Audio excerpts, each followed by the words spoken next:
നിമിഷപ്രിയ കേസിൽ കാന്തപുരം എ.പി. അബൂബക്കർ മുസ്ലിയാരുമായി ചർച്ച നടത്തിയിട്ടില്ലെന്ന് ആവർത്തിച്ച് കൊല്ലപ്പെട്ട തലാലിന്റെ സഹോദരൻ അബ്ദുൽ ഫത്താഹ് മസി.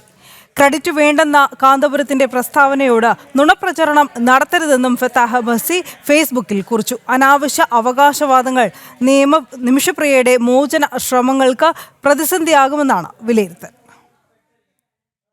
യമനിൽ വധശിക്ഷയ്ക്ക് വിധിച്ച് ജയിലിൽ കഴിയുന്ന നിമിഷപ്രിയയുടെ മോചനത്തിന് ഇടപെട്ടുവെന്ന കാന്തപുരം എ.പി. അബൂബക്കർ മുസ്ലിയാരുടെ അവകാശവാദവും അതിന് പ്രചാരണം നൽകിയ ചില മാധ്യമ വാർത്തകളും പൂർണ്ണമായും തള്ളുകയാണ് കൊല്ലപ്പെട്ട തലാലിന്റെ സഹോദരൻ അബ്ദുൽ ഫത്താഹ് മഹദി. കാന്തപുരം അബൂബക്കർ മുസ്ലിയാരുമായും ഷെയ്ഖ് ഹബീബ് ഉമറുമായും ചർച്ച നടത്തിയിട്ടില്ല.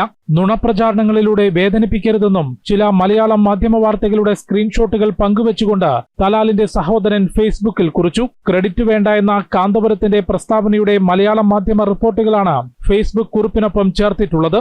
നീതി മാത്രമാണ് ആവശ്യമെന്നും മധ്യസ്ഥ ചർച്ചകൾക്ക് തയ്യാറല്ലെന്നും അബ്ദുൽ ഫത്താഹ് മഹദി വ്യക്തമാക്കി. അതായത് വിഷയത്തിൽ കാന്തപുരത്തിന്റെ ഉൾപ്പെടെ അവകാശവാദങ്ങളും പ്രചാരണങ്ങളും നിമിഷപ്രിയയുടെ മോചന ശ്രമങ്ങൾക്ക് പ്രതിസന്ധിയായി എന്നാണ് വിലയിരുത്തൽ. കൊല്ലപ്പെട്ട തലാലിന്റെ കുടുംബവുമായി ചർച്ചകളിലൂടെ മോചനം സാധ്യമാകുമോ എന്ന നിമിഷപ്രിയയുടെ അമ്മയുടെ ശ്രമങ്ങൾക്കും ഇത്തരം വിഷയങ്ങൾ തിരിച്ചടിയാണ്.